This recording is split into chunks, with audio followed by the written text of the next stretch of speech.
हाँ जी, नमस्कार साथियों। कैसे हो आप सब? आशा करते हो कि आप सब अच्छे होंगे, स्वस्थ होंगे। सबसे पहले तो आज आप सब लोगों का प्रबोध क्लासेस पे मैं हार्दिक स्वागत करती हूँ, क्योंकि आज हमारे जो हैं 2000 सब्सक्राइब कंप्लीट हो चुके हैं। वो उनका जो है पूरा क्रेडिट आप लोगों को जाता है, क्योंकि आप लोग जो हमें इतना सपोर्ट कर रहे हो। इसीलिए साथियों, आपका फिर से मैं धन्यवाद करना चाहती हूँ। ठीक है, हम शुरुआत कर रहे थे अपने द्विवेदी युग को। और द्विवेदी युग की अगर मैं बात करूँ तो साथियों, हमने जो सबसे पहली क्लास ली थी द्विवेदी युग की, उसमें हमने द्विवेदी युग की विशेषताओं के बारे में चर्चा की थी। उसके बाद अगर मैं बात करूं तो हमने द्विवेदी युग के बाद में जो विशेषताओं के बाद जो अगली क्लास थी सेकंड क्लास, उसके अंदर हमने महावीर प्रसाद द्विवेदी जी को कंप्लीट किया था। आज हम पढ़ने वाले हैं, आपके सामने कुछ कवि हैं। कौन कौन से? एक तो सत्यनारायण कविरत्न है, एक आपके मुकुटधर पांडेय हैं, और एक आपके जो हैं साथियों वो कौन से हैं? अगर मैं बात करूं आपके सामने तीसरे कवि हैं आपके रामचरित उपाध्याय। ठीक है, आज इन तीन कवियों को जो है हम एक ही क्लास में कंप्लीट कर लेंगे। उसके बाद आगे हम बात करेंगे फिर कल वाली क्लास में लोचन प्रसाद पांडे हैं, रूप नारायण पांडे हैं, आपके राय देवी प्रसाद पूर्ण बहुत महत्वपूर्ण है। ठीक है, श्रीधर पाठक आपके इंपॉर्टेंट है, रामनरेश त्रिपाठी हो गए साथियों। बिल्कुल हम जो है डीपली से एक एक कवि को पढ़ने वाले हैं। ठीक है, तो हम शुरुआत करते हैं अपनी कक्षा का। सत्यनारायण कविरत्न आपके जो है सत्यनारायण कविरत्न। ठीक है, सबसे पहले अगर मैं इनके जन्म के बारे में बात करूँ, इनका जन्म कब हुआ था तो 1880 ईस्वी में इनका जन्म हुआ था।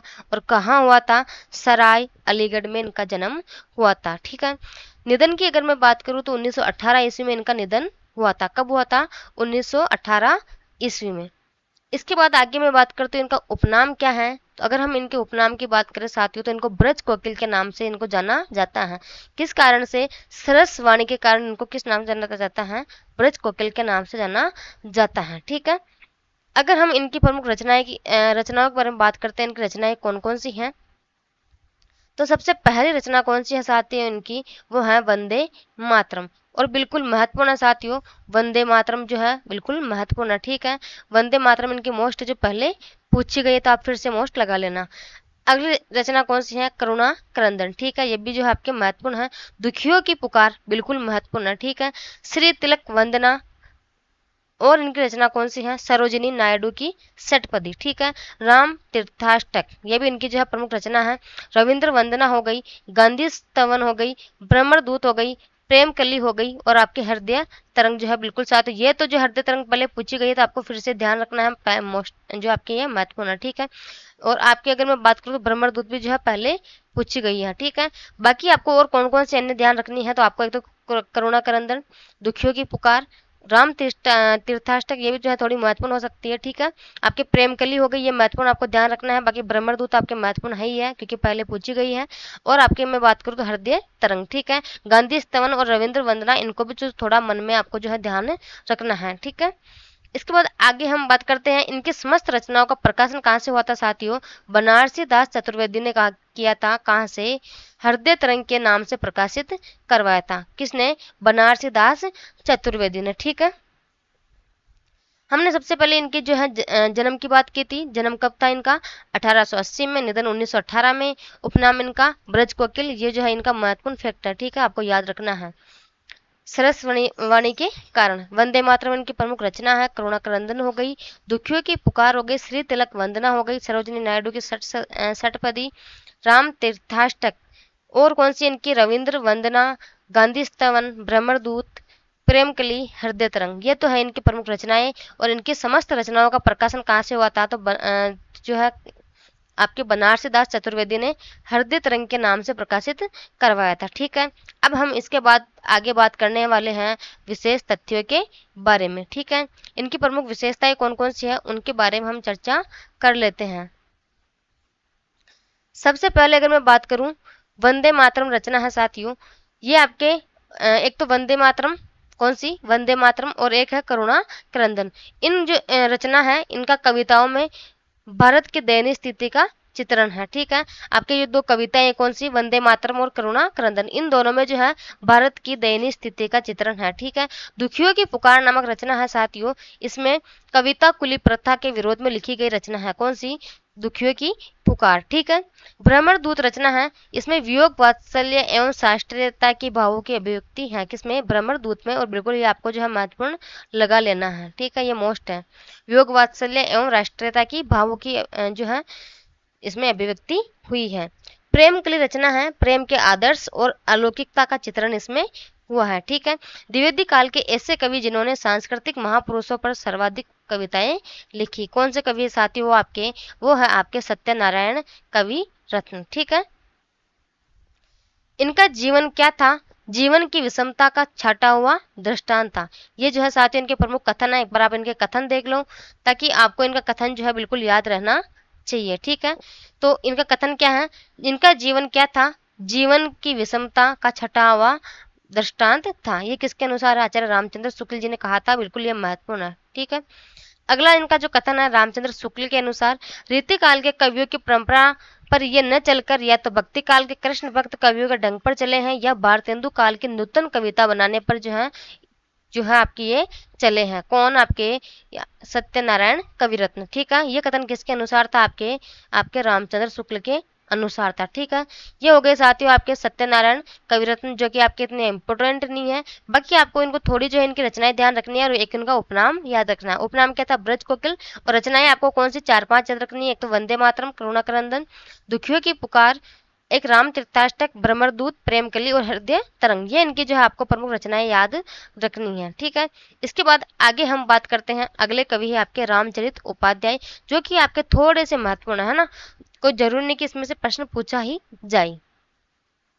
हम रामचरित उपाध्याय के बारे में चर्चा करते हैं। इनका जन्म कब हुआ था, 1872 ईस्वी में। कहाँ, गाजीपुर आपके उत्तर प्रदेश में। ठीक है, निधन कब हुआ था इनका, 1938 ईस्वी में इनका निधन हुआ था। किनका, रामचरित उपाध्याय जी का। ठीक है, ये आरंभ में ब्रज भाषा में लिखते थे, बाद में महावीर प्रसाद द्विवेदी की प्रेरणा से खड़ी बोली में लिखने लगे थे। ये फैक्टर जो आपको थोड़ा याद रखना है, कौन सा, आपको कि जो आपके रामचरित उपाध्याय ये जो सबसे पहले है ये ब्रज भाषा में लिखते थे इनकी रचनाएं, बाद में जो है ये महावीर प्रसाद द्विवेदी की जो प्रेरणा से ये जो है खड़ी बोली में लिखने लग गए थे। ठीक है, अगर हम इनकी प्रमुख रचनाओं के बारे में बात करते हैं, इनकी प्रमुख रचनाएं कौन कौन सी हैं, तो सबसे पहले हम बात करते हैं ब्रज भाषा में रचित कौन कौन सी इनकी रचनाएं, क्योंकि सबसे पहले ब्रज भाषा में लिखते थे, इसलिए हम सबसे पहले इनकी ब्रज भाषा वाली रचनाएं देखते हैं। ठीक है, सुक्ति मुक्तावली, ये इनकी पहली रचना है और बिल्कुल मोस्ट है, पहले पूछी गई तो आपको मोस्ट लगा लेनी है। ठीक है, कौन सी, सुक्ति मुक्तावली। 1915 ईस्वी में इसका प्रकाशन वर्ष हुआ था और नीति विषयक पद्यों व संग्रह इसमें संग्रह से ये संबंधित है। किन किन से, नीति विषयक पद्यों से जो है ये संबंधित है। ठीक है, कौन सी, सुक्ति मुक्तावली। इसका प्रकाशन वर्ष कितना था, 1915 ईस्वी। अगली रचना इनकी महत्वपूर्ण कौन सी, देवदूत। कौन सी, देवदूत, ये भी जो है आपके महत्वपूर्ण है। इसका प्रकाशन वर्ष कितना है, 1918 ईस्वी। भारत भक्ति, प्रकाशन वर्ष कितना है, 1919 ईस्वी। रामचंद्रिका, बिल्कुल महत्वपूर्ण जो है, पहले पूछी गई है। ठीक है, इसका प्रकाशन वर्ष कितना है, 1919 ईस्वी। ब्रज सत्सई आपके ये कब है, 1937 ईस्वी। साथियों ब्रज सत्सई ये भी आपके जो है महत्वपूर्ण है, इसका प्रकाशन वर्ष कितना है, 1937 ईस्वी। ठीक है, इसके बाद आगे हम बात करते हैं ब्रज भाषा में रचित प्रबंध काव्य रचना कौन कौन सी है, तो एक तो आपके रामचरित चिंतामणि है, जो कि बिल्कुल जो है मोस्ट है। ठीक है, रामचरित चिंतामणि, इसका प्रकाशन वर्ष कितना है, 1920 ईस्वी। और इसमें कितने सर्ग, साथियों अगर मैं बात करूँ तो इसमें 25 सर्ग। ठीक है,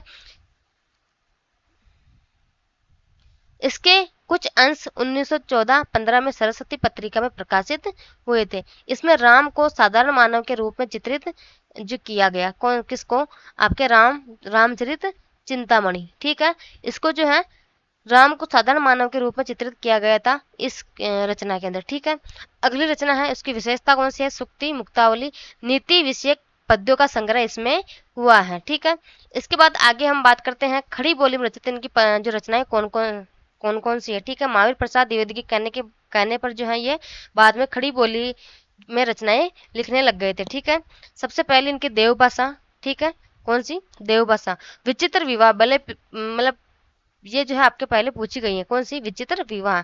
एक है भव्य भारत, अगली है राष्ट्र भारती और जय किसान। जय किसान जो है साथियों पहले पूछी गई, तो आपको फिर से ध्यान रखना है। ये हो गई इनकी खड़ी बोली में रचित प्रसिद्ध कविताएं या फिर रचनाएं। ठीक है, इसके बाद आगे हम बात करते हैं इनके उपन्यास। उपन्यास कौन सा साथियों? देवी द्रौपदी इनका एक उपन्यास है, ये भी जो है महत्वपूर्ण है, आपको याद रखना है, ठीक है। रामचरित उपाध्याय प्रारंभ में प्राचीन विषयों पर ही कविताएं लिखते थे, किंतु आचार्य महावीर प्रसाद द्विवेदी के संपर्क में आने के बाद खड़ी बोली एवं नूतन विषयों पर भी कविता लिखने लगे थे। द्विवेदी युग के ये द्विवेदी युग के प्रमुख सूक्तिकार भी माने जाते हैं। कौन आपके, कौन साथियों, किस कवि के बारे में हम बात करते हैं? रामचरित उपाध्याय के बारे में, ठीक है। अब अगले आते हैं आपके मुकुटधर पांडे, जो कि आपके बिल्कुल महत्वपूर्ण है, ठीक है। कौन? मुकुटधर पांडे, है ना। हम बात करते हैं इनके जन्म के बारे में। इनका जन्म कब हुआ था? 1895 ईस्वी में, ठीक है। कहाँ हुआ था? बिलासपुर छत्तीसगढ़। बिलासपुर छत्तीसगढ़, ये मेरी लिखने की स्टाइल है, क्योंकि मैं क्या है कि थोड़ी लिखने की आलसी ज़्यादा हूँ, तो उससे होता क्या है कि मेरे को पूरा छत्तीसगढ़ लिखने में जोर आता है, तो मैंने डायरेक्ट छत्तीस लिख के गढ़ लिख दिया, ठीक है। इनका निधन कब हुआ था? 1960 ईस्वी में। पिता कौन है इनके? चिंतामणि पांडे। माता देवहूति देवी, ठीक है। शुक्ल ने क्या कहा था? मुकुटधर पांडे को तथा मैथिली शरण गुप्त को छायावाद का प्रवर्तक माना था। किसने? आचार्य रामचंद्र शुक्ल जी ने मुकुटधर पांडे को और आपके मैथिली शरण गुप्त को छायावाद का प्रवर्तक माना था, ठीक है। इसके बाद आगे हम बात करते हैं, ये छायावाद शब्द के प्रथम प्रयोक्ता थे। कौन आपके साथियों? मुकुटधर पांडे। कुछ विद्वान इनके द्वारा रचित कविता कुररी के प्रति, किसके? कुररी के प्रति 1916 ईस्वी को छायावाद की प्रथम कविता मानते हैं, ठीक है। और मुक्ति बोध ने जो है इसको प्रथम माना था। किसने? मुक्ति बोध ने। और कुछ विद्वान जो है इसको छायावाद की प्रथम कविता मानते हैं। अगर हम इनकी रचनाओं की बात करते हैं साथियों, इनकी रचनाएं कौन कौन सी हैं, तो एक तो है इनकी रचना प्रेम बंधन। कौन सी? प्रेम बंधन 1913 ईस्वी में इसका प्रकाशन हुआ था, और बिल्कुल महत्वपूर्ण, आपको जो है महत्वपूर्ण लगा लेनी है। एक है कानन कुसुम 1913 ईस्वी, और ये जो है साथियों काफी बार पूछी गई है कानन कुसुम, तो आपको जो है बिल्कुल ये तो वेरी वेरी मोस्ट लगा लेना है। कौन सी? कानन कुसुम। इसका प्रकाशन वर्ष भी कितना है? 1913 ईस्वी। एक रचना है पूजा फूल, इसका प्रकाशन वर्ष कितना है? 1916 ईस्वी। सेल वाला, इसका प्रकाशन वर्ष कितना साथियों? 1917 ईस्वी। एक रचना है इनकी लक्ष्मा 1917 ईस्वी। समाज कंटक 1900 जो है 18 ईस्वी में इसका प्रकाशन हुआ था। हृदय दान 1919 ईस्वी में इसका प्रकाशन हुआ था। एक है आंसू। आंसू तो काफी बार पूछी गई है साथियों, आपको याद रखना है, ठीक है। कब है इसका प्रकाशन? 1916 ईस्वी में, ठीक है। एक है आपके उद्गार। उद्गार भी जो है काफी बार पूछी गई है, तो आपको याद रखना है, ठीक है। कार्तिक महात्म्य। कार्तिक महात्म्य जो है इसका प्रकाशन वर्ष कितना चाहते हैं? 1922 ईस्वी। इटाली युवक है, ये 19 वर्ष का है। वर्तमान में ये रचना है जो आपके अनुपलब्ध है। इनका उल्लेख जो है मिस्र बंधुओं ने किया था। किसके? मिस्र बंधुओं ने, ठीक है। इसके बाद आगे हम बात करते हैं साथियों, जो है आपके इनके चर्चित लेख कौन कौन से हैं, ठीक है। इनके प्रमुख चर्चित लेख के बारे में हम चर्चा करते हैं कि इनके चर्चित लेख कौन कौन से हैं। एक मिनट, थोड़ा सा जो है मैं इसको सही वो कर देती हूँ शेयर,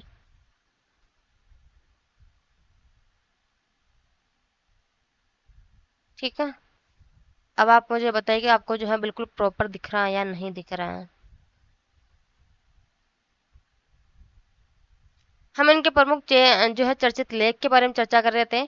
सबसे पहले अगर हम बात करते हैं तो पहला लेख कौन सा इनका? हिंदी छायावाद। कौन सा है साथियों? हिंदी छायावाद। प्रकाशन वर्ष कितना है इसका? 1920 ईस्वी। श्री शारदा पत्रिका में जो है इसका प्रकाशन हुआ था, ठीक है। अगला लेख है इनका कविता का नया स्वरूप। 1921 ईस्वी में इसका प्रकाशन हुआ था। हिंदी में छायावाद का विकास, इसका प्रकाशन वर्ष कितना है? 1921 ईस्वी में। छायावाद की पृष्ठभूमि एवं रूपरेखा 1923 ईस्वी में इसका प्रकाशन हुआ था, और बिल्कुल जो है ये वेरी वेरी मोस्ट है, ठीक है। इनकी कविताओं में अशरीरी प्रेम, रहस्यलोक, जिज्ञासा, प्रकृति पर अपनी भावनाओं का आरोप इत्यादि छायावादी प्रवृत्तियां दिखाई पड़ती हैं। किनकी में? आपके साथियों मुकुटधर पांडेय की में, ठीक है। तो बिल्कुल आपको जो ये है फैक्ट बिल्कुल याद रखने हैं साथियों।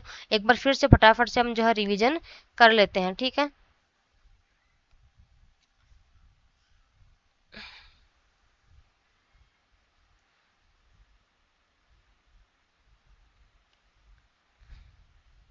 प्रॉपर है, ठीक है। सत्यनारायण कविरत्न के बारे में हमने सबसे पहले बात की थी साथियों। अगर हम इनकी प्रमुख रचना मोस्ट फैक्टर जो एक बार देख लेते, रिवीजन कर लेते फटाफट से। उपनाम इनका ब्रज कोकिल, ठीक है। रचनाएं वंदे मातरम, करुणाकरंदन, दुखियों की पुकार, श्री तिलक वंदना, सरोजनी नायडू की षटपदी। और अगर हम बात करते हैं तो राम तीर्थाष्टक, ठीक है। रविंद्र वंदना, गांधी स्तवन, ब्रह्मदूत, प्रेम कली और हृदय तरंग, ठीक है।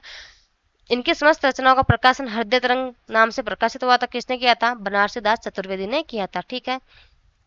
इसके बाद आगे हम बात करते हैं साथियों, एक इनका कथन जो महत्वपूर्ण है। इनका जीवन क्या था? जीवन की विषमता का छटा हुआ दृष्टांत था। किसके अनुसार? आचार्य रामचंद्र शुक्ल जी ने कहा था, ठीक है।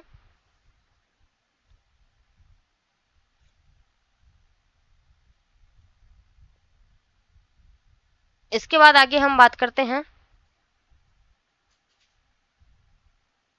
मुझे एक बार के लिए समझ में नहीं आ रहा कि ये पीपीटी कैसे जा रही है। आपको प्रॉपर दिख रहा है कि नहीं दिख रहा है?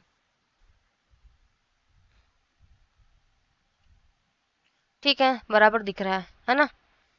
रामचरित उपाध्याय ये आरंभ में ब्रज भाषा में लिखते थे, रचनाएं बाद में महावीर प्रसाद द्विवेदी की प्रेरणा से खड़ी बोली में लिखने लग गए थे, ठीक है।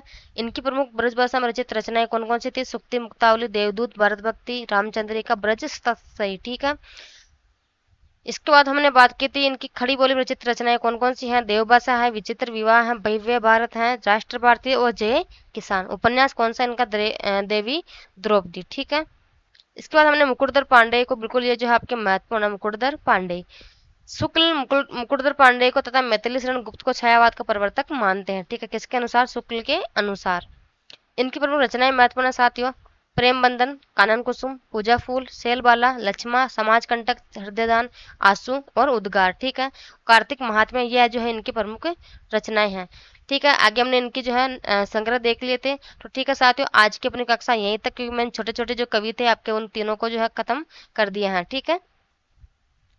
अब कल से हम बात करेंगे आपके महत्वपूर्ण महत्वपूर्ण, एक तो है आपके कौन से, मैं बात करूँ श्रीधर पाठक है।